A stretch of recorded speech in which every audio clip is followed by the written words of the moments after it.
selon vous? Bonne question. Bonne question. Est-ce que la politique du Ballon d'Or permet aux Africains de gagner le Ballon d'Or? Georges Weah l'a gagné. Oui, mais est-ce que Georges Weah était le seul? Quand vous regardez dans l'histoire du football africain, vous voyez quand même qu'il y a eu des Roger Mila qui sont passés par là. Il y a eu des Samuel Eto'o aussi. Vous n'êtes jamais monté Ouais, sur le podium. Est-ce il que y a vous eu... pensez que c'est une injustice? Non, injustice, je ne pense pas. Je préfère rester avec les trophées collectifs. Mais il y a eu des Yaya Touré à un moment donné qui était le meilleur joueur au monde. Yaya Touré, pendant 2 ou 3 saisons, était le meilleur joueur d'Angleterre, voire le meilleur joueur au monde, qui n'a jamais gagné de ballon d'or européen.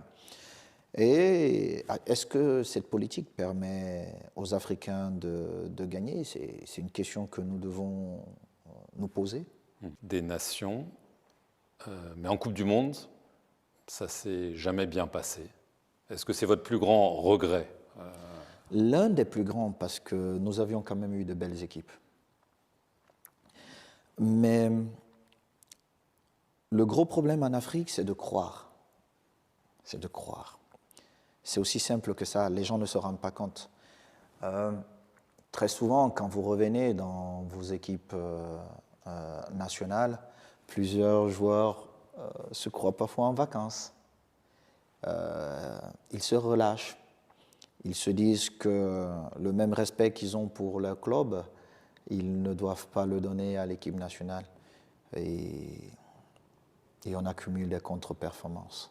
Mais à l'équipe nationale du Cameroun, on a eu la possibilité. En 2002, je crois, Corée-Japon, on avait une très très belle équipe pour aller très loin. Il y a un footballeur qui a des liens avec le Cameroun, mais qui a gagné la Coupe du Monde pour la France, c'est Kylian Mbappé.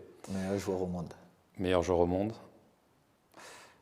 Meilleur joueur au monde qui va partir a priori au Real Madrid. Est-ce que vous comprenez qu'il parte ou est-ce que, comme les supporters parisiens, sans doute vous le regrettez? Je suis déjà supporter parisien. Et il est bien évident que j'aurais aimé continuer à voir Kylian à Paris, mais je respecte et je n'ai pas besoin de comprendre sa décision.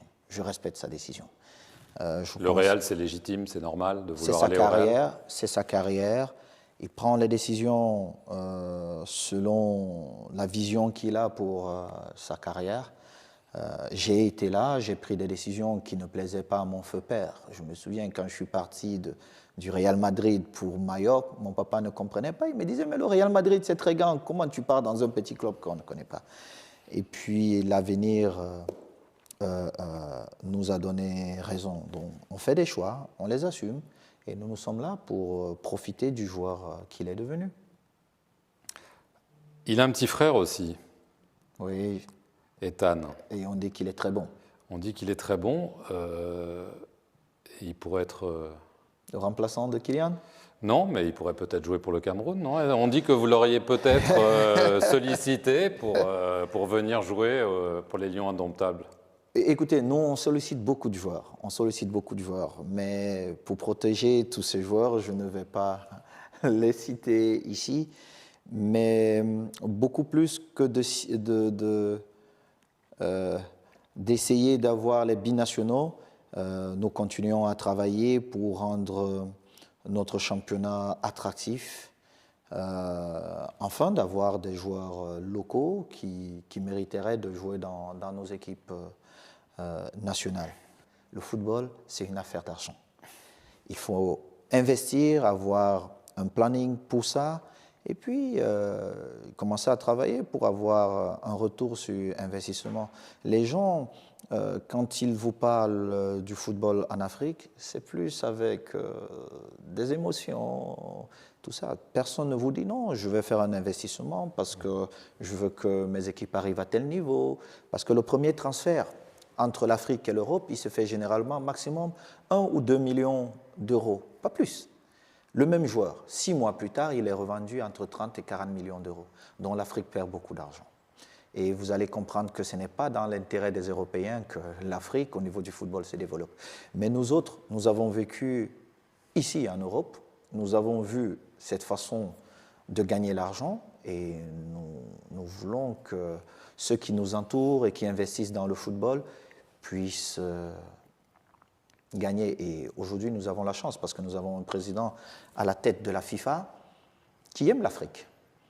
Qui aime l'Afrique. Je ne suis pas toujours d'accord avec Gianni, mais je vais vous dire quelque chose. Si Gianni quitte la FIFA et que l'Afrique n'a pas eu le temps d'atteindre ses objectifs, nous aurons beaucoup de difficultés. Beaucoup de difficultés. Des petites questions rapides. Kylian Mbappé ou Erling Haaland? Oh, Kylian Mbappé, il est déjà camerounais, c'est naturel ça. Ronaldo ou Messi? Messi, je l'ai vu arriver, il n'est pas très loin de moi au niveau de l'âge, mais je dis toujours que c'est mon fils. J'ai une affection particulière pour ce joueur. Et Ronaldo ou Ronaldo le Brésilien? Les deux. Les deux. Le meilleur joueur avec qui vous avez évolué? Patrick Mboma. Et pourtant, notre relation personnelle n'a pas toujours été facile. Elle n'était pas facile à l'époque. Aujourd'hui, je suis heureux parce que tout s'est rétabli, tout est rentré dans l'ordre. Et même tout à l'heure, j'étais encore au téléphone avec lui. Et c'est toujours un plaisir. Mais je pense, en attaque, c'est le meilleur coéquipier que j'ai eu au niveau de l'équipe nationale. Et en club, j'en ai eu Ronaldinho, Messi, c'était... Le meilleur défenseur que vous avez affronté ou celui que vous n'aimiez pas du tout affronter? Rigobertson. Mais la chance que j'avais, c'est que je ne tombais que sur lui pendant 5 ou 6 jours quand je revenais à l'équipe nationale, parce que c'était vraiment difficile.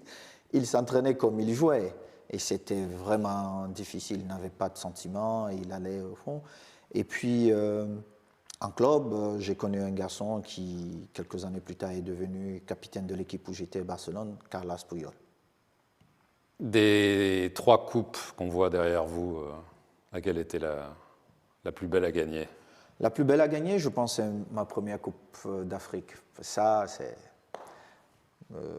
j'étais dans des équipes qui me permettaient d'être performant. Mais quand vous avez 19 ans et que vous gagnez votre première Coupe d'Afrique, c'est marquant. Merci beaucoup, Samuel Eto'o. Je vous en prie.